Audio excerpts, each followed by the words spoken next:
Glamour. A World Problem by Alice A. Bailey. Publisher's Statement in Discipleship in the New Age, Volumes I and II. Certain personal instructions given by the Tibetan to a group of disciples were made public. These instructions, together with certain esoteric teaching, were first published by Alice A. Bailey, with the consent of the disciples involved, in 1944. Unpublished manuscripts containing additional instructions and esoteric teachings, as completed by Mrs. Bailey, are now available. This text was written from time to time over a period of 9 years from 1935 to 1944. In various places in the text of Glamour, A World Problem references are made to the same discipleship group. In the present volume, certain forms of group work in meditation are included because of their informative value, and because they illustrate the practical value of the teaching given. The reader, however, should recognize that meditations suitable for special group purposes are not in general as effective when used as an individual exercise. The potency of an integrated group composed of disciples who have a common vision and an established group purpose is very great, and can be a real service to mankind. The newer Aquarian techniques include such group endeavors. The published writings by the Tibetan and Alice A. Bailey provide information for wise and useful experimentation in group work which is undertaken as a spiritual world service, and not as a means of spiritual unfoldment of the individual aspirant. Such group action, voluntarily entered into, when not dominated by autocratic leadership control, and if undertaken with due humility and caution, is greatly to be desired at the present time. Such action should be recognized as being pioneering experimental ventures. Groups of this sort have already appeared in various parts of the world, and may well contribute to the success of the work of the new group of world servers. Information about this worldwide group of servers is given in A Treatise on White Magic, and in A Treatise on the Seven Rays, Vol. II. Foster Bailey, July 1950. Certain preliminary clarifications. All groups involved in esoteric work have their own dharma, or duty, and all have their peculiar objective. In order that you may clearly vision what you, as aspirants to discipleship, have to do, and so intelligently cooperate, I will concisely state the purpose. Dharma means duty, or obligation, and it is your definite and specific obligation to develop the intuition. The means or methods whereby this development is to be brought about, can be by the study of symbols. I would ask you to note that generalities concerning the intuition, and attempts to define it are very common, but that a real appreciation of it is rare. We are told by physicians and scientists that thousands of cells in the human brain are still dormant and, consequently, that the average human being uses only a small part of his equipment. The area of the brain which is found around the pineal gland is that connected with the intuition, and it is these cells which must be roused into activity before there can be any real intuitive perception which, when aroused, will manifest soul control, spiritual illumination, true psychological understanding of one's fellowman, and a development of the true esoteric sense, which is the objective before you at this time. I would like to divide what I have to say into 3 parts, and I plead for a close study of my words. I seek to define for you the intuition. I shall deal with its mode of development through the study of symbology. I shall close by giving some specific instructions as to a useful mode of procedure. Should you, therefore, find these articles hard to understand and your reaction slow, you must bear in mind that this indicates your need for this study and corroborates what I am telling you. If you will seriously consider with me what the intuition is not, I think my words will find in you an inner response. Definition of the intuition. The intuition is not a welling forth of love to people and, therefore, an understanding of them. Much that is called the intuition is recognition of similarities, and the possession of a clear analytical mind. Intelligent people who have lived in the world for some time, and who have experienced much and who have contacted many other people can usually sum up with facility the problems and dispositions of others, provided they are interested. This they must not, however, confound with the intuition. The intuition has no relation to psychism, either higher or lower. The seeing of a vision, the hearing of the voice of the silence, a pleased reaction to teaching of any kind does not infer the functioning of the intuition. It is not only the seeing of symbols, for that is a special sort of perception and the capacity to tune in on the universal mind upon that layer of its activity which produces the pattern forms on which all etheric bodies are based. It is not intelligent psychology, and a loving desire to help. That emanates from the interplay of a personality, governed by a strong soul orientation, and the group conscious soul.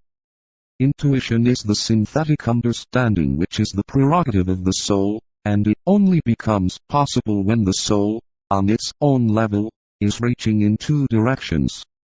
Towards the monad, and towards the integrated and, perhaps, even if only temporarily, coordinated and own personality. It is the first indication of a deeply subjective unification, which will find its consummation at the third initiation. Intuition is a comprehensive grip of the principle of universality, and when it is functioning there is, momentarily at least, a complete loss of the sense of separateness. At its highest point, it is known as that universal love which has no relation to sentiment, or to the affectional reaction but is, predominantly, in the nature of an identification with all beings. Then is true compassion known. Then does criticism become impossible. Then, only, is the divine germ seen as latent in all forms. Intuition is light itself, and when it is functioning, the world is seen as light and the light bodies of all forms become gradually apparent. This brings with it the ability to contact the light center in all forms, and thus again an essential relationship is established and the sense of superiority and separateness recedes into the background. Intuition, therefore, brings with its appearance three qualities. Illumination. By illumination I do not mean the light in the head. That is incidental and phenomenal, and many truly intuitive people are entirely unaware of this light. The light to which I refer, is that which irradiates the way. It is the light of the intellect, which really means that which illumines the mind, and which can reflect itself in that mental apparatus which is held steady in the light. This is the light of the world, a reality which is eternally existent, but which can be discovered only when the individual interior light is recognized as such. This is the light of the ages, which shineth evermore until the day be with us. The intuition is therefore the recognition in oneself, not theoretically but as a fact in one's experience, of one's complete identification with the universal mind, of one's constituting a part of the great world life, and of one's participation in the eternal persisting existence. Understanding. This must be appreciated in its literal sense as that which stands under the totality of forms. It connotes the power of recession, or the capacity to withdraw from one's age-long identification with form life.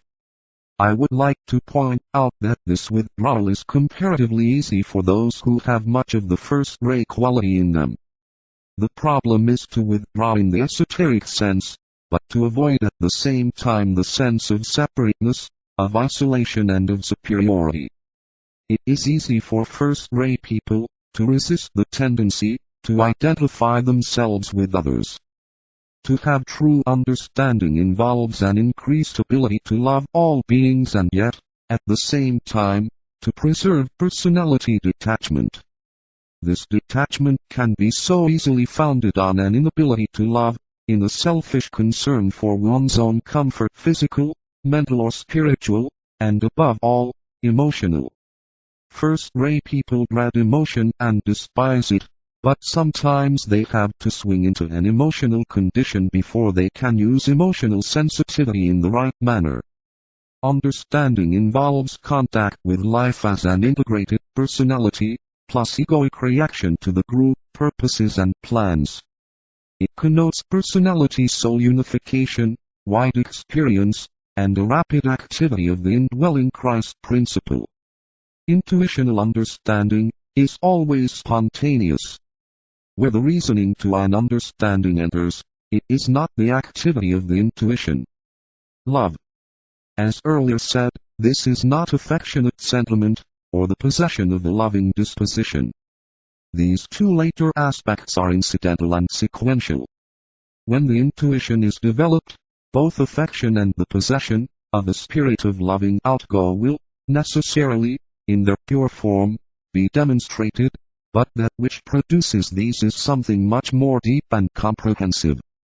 It is that synthetic, inclusive grasp of the life and needs of all beings. I have chosen these two words with intent, which it is the high prerogative of the divine Son of God to operate. It negates all that builds barriers, makes criticism, and produces separation. It sees no distinction, even when it appreciates need, and it produces in one who loves as a soul immediate identification with that which is loved. These three words sum up the three qualities, or aspects of the intuition, and can be covered by the word universality, or the sense of universal oneness. Is that not something which all aspirants aim to achieve? And is it not something that each of you, as individuals, needs in a peculiar sense? Where it is present, there is an immediate decentralization of the dramatic I, of that capacity always to relate all happenings, all phenomena, all group work to oneself as the center. I cannot enlarge further upon the subject of intuition. It is too vast a matter, and too abstruse. All I can do is to put before you its three aspects, and then to urge upon you the need to submit to that training and to apply to yourselves that discipline which will work out in your life as love, light and understanding. When the theory is grasped and the right adjustments are made, and when the needed work is done, the personality then becomes magnetic, whilst the brain cells around the pineal gland, which have hitherto been dormant, become awakened and vibrant. The nucleus of every cell in the body is a point of light, and when the light of the intuition is sensed, it is this cell light which will immediately respond. The continuance of the inflow of the light of the intuition will draw forth, esoterically speaking, into the light of day every cell which is so constituted that it will respond. The mode of awakening the intuition. There are many ways in which the intuition can be drawn into activity, and one of the most useful and potent is the study and interpretation of symbols. Symbols are the outer and visible forms of the inner spiritual realities, and when facility in discovering the reality behind any specific form has been gained, that very fact will indicate the awakening of the intuition. First-ray people belong to what is called the destroyer ray, and the power of the first aspect, which is the power to bring to an end, flows through them. They will have a tendency to destroy, as they build, through a wrong direction of energy, through overemphasis of energy in some particular direction, or through misuse of energy in work with themselves or others. Many first-ray people have